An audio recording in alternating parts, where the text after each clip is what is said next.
Hi everyone, and welcome to Expressions and Equations Lesson B, Topic 1, Translating in the Real World. Translating just means to take written words and represent them using numbers, symbols, and variables. So basically, writing an expression or an equation to represent a verbal or written real world situation. So the learning goal that we are going to focus on in this video is learning goal number 4. Translate real-world scenarios into algebraic expressions and equations by identifying variables, constants, coefficients, and totals. So before we really get started, it is very important that you look at this chart. You want to maybe write it down. I provided this on a PDF as a PDF. On the cheat sheet, you can print it out. It's definitely something that you want to be familiar with. That way you understand if you see certain words, what those words are going to mean. So, if you see any of these words like plus, increase by, more than, total, altogether, combined, gain, that's usually going to be meaning addition of some type of, something, depending on what it's talking about. Subtraction, all of the subtraction words, difference, decrease by, less than, minus, fewer than, reduce by, take away, subtraction. This is one of the very important ones. I'm not saying any one is more important than the other, but this is one that you will really be seeing is the multiplication. What does it mean when we have multiplication in an algebraic expression or equation? Well, usually it means that we're dealing with some type of coefficient. So if you see anything about per, each, every, times, multiplied by, that's going to indicate that we're dealing with multiplication. And when we deal with multiplication, most of the time in an expression or equation, algebraic ones, that's going to be expressed as a coefficient. Now, sometimes the coefficient can be fractional, or you'll see the variable being divided. That's because sometimes there are situations where things need to be divided by or split equally, or, out of, shared. Those would indicate division. Now, the variable is always going to be represented by the thing we don't know. So the one thing that's not given in the problem, the unknown, will be our variable. The distributive property, although you might not see it a lot, it's still very important to understand that when we have the distributive property, it's usually something that each thing is being multiplied by.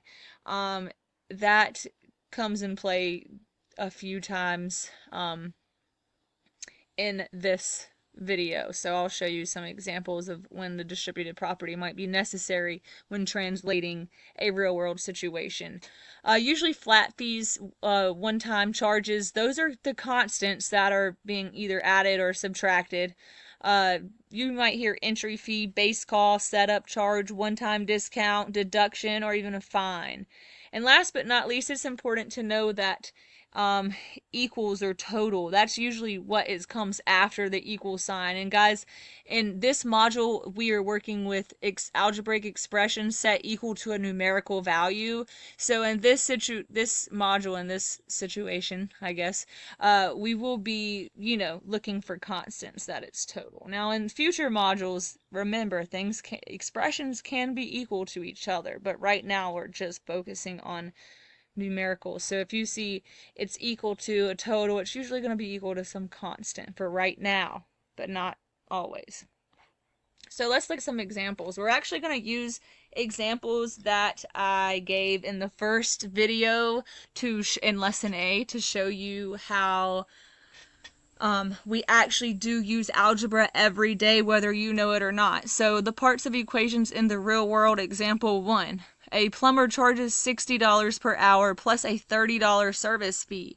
The total bill was $210. So $60 per hour, that 60 per indicates that is multiplication. And remember, if we're seeing multiplication, it's most likely going to be a coefficient. Plus per hour, we don't know how many hours. So in this case, our x is going to represent the hours. plus that $30 service fee. And remember, the service fees are most likely constants, addition or subtraction, and this straight up tells you plus. And the total bill was 210. And for this module and for the equations we're working on, usually they're equal to constant. So the variables in this equation was the x, which is the hours. It's the unknown. We don't know how many hours. It doesn't tell us anything. It's something we could try to figure out and solve based off of the equation, but it wasn't given, so it's x. The coefficient in this problem, remember coefficients mean multiplication, and when we're looking at coefficients or looking for the coefficient in a real world situation, it's going to be that multiplication word, that $60 per hour. That 60 is the coefficient. And the constants here was that one-time service fee being added on the algebraic expression side of the equation, and of course it is equal to a numerical constant of 210. That was the total bill. So another example. A patient was prescribed 5 milligrams of medicine per kilogram of body weight. The total dose was 1,055. 5W equals 1,055. If we were to figure out what the variable is, based off of the situation, the variable is what we don't know. We don't know how much the patient weighed. So W, aka the weight of the patient, is the variable. In the real world situation, the coefficient is what you're going to hear, the per, the blank per blank, or in this situation, 5 milligrams per kilogram of body weight. So the coefficient here is the 5. It's what's being multiplied by that unknown. And the constant here, there's only one constant in this equation, and it is what its total dosage is, which is 1,055. The last example that we're going to explore is you paid $15 to enter the fair and $4 per ride. You spent $59 total in total. So 15 plus 4R equals 59 is the equation to represent this situation. In this situation, the variable is what we all, well, in all situations, the variable is what we don't know, but what we don't know in this situation is the number of rides that you ride. It doesn't tell us that. So it's safe to say that our variable can be R, or the number of rides. Now when thinking about the coefficient, we pair that with, what do we know? The $4 per ride. That per is telling you coefficient multiplication, so that's the coefficient, the 4R. So the coefficient is the 4, the cost per ride. And that constant, like we said, is usually the one-time fee. In this case, it's the entry fee of 15, and it's also the constant is the total of 59, which is the total that they spent at the fair. So let's get a more practice with this. If you would like, you can pause the video and go try this on your own. Otherwise, you're more than welcome to follow along with me. So we're going to look at these real world scenarios and match them to these expressions. It says drag and drop because on your student friendly slides you will drag and drop them to match them if you want to try it yourself. But for now, you're just going to see them up here. So I'm going to start with just reading this scenario and matching with the expression because I think it would take too long to try to read each expression or equation. As you can see, we have both. And then matching it to the scenario. So let's start. You earn $180 each hour working at a tattoo shop, but you have to give your employer 40% of your daily earnings.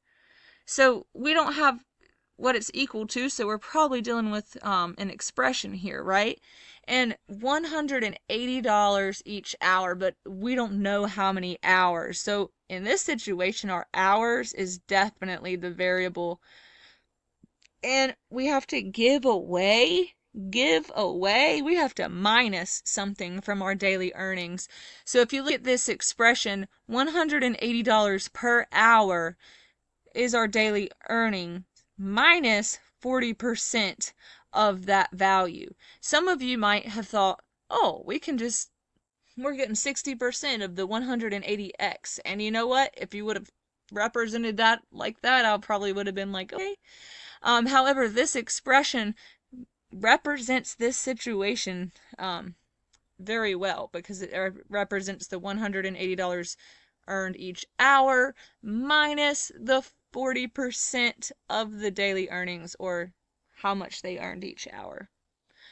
The next one, a construction worker charged $65 an hour plus $1,250 for the cost of materials. The total was $2,225. So we have a construction worker who's charging $65 per hour. So that 65 is probably going to be the coefficient in the hours. It doesn't say anything about how many hours, so that's our variable. Plus materials. So usually when we build a deck, we're not going to continue to pay over and over again that material cost. It's a one-time charge. So in this situation, 65x, or the $65 per hour, plus the $1,250 in materials equals the total of $2,225. A patient received 1,302 milligrams of medication. The dosage is 7 milligrams for each kilogram of body weight. So they received a total of 1,302 milligrams, right? And the dosage was 7 milligrams for each kilogram. So, that for each per kilogram, that indicates multiplication, which indicates that 7 should be our coefficient. However, it doesn't tell us how much weight, so we know that we're going to be multiplying the 7 by the variable. So if you look, 1302 equals 7m, or in this case 7 milligrams per kilogram of body weight. A medication is prescribed at 7 milligrams per kilogram of body weight. No total. So that indicates we're probably dealing with an expression. 7 milligrams per body weight, where 7 is a coefficient and we don't know the body weight. So 7W is the appropriate algebraic expression to represent that situation. You went out to a buffet lunch with 3 friends. You paid for everyone's. The cost of lunch was X for each person, plus a 20% tip. So you and 3 friends, that's important. It's not just you, and it's not just 3 friends, it's both you and 3 friends. So that's a total of 4 people. It says the cost of lunch for those 4 people, right, was X for each person, plus a 20% tip for each of those people. So the appropriate expression here is the 4 friends times their lunch cost plus 20% of those 4 friends' lunch cost. Last but not least, a construction worker charges $65 an hour plus $1,250 to build, or dollars for the cost of the materials to build a deck. This does not have a total, it's just an expression, so we're safe to say 65x, which represents the 65 per hour, plus the 1,250 in materials, is the appropriate algebraic expression to represent this situation. I hope you understand better about the parts of equations and how to translate real-world situations into algebraic expressions and equations. Have a nice day.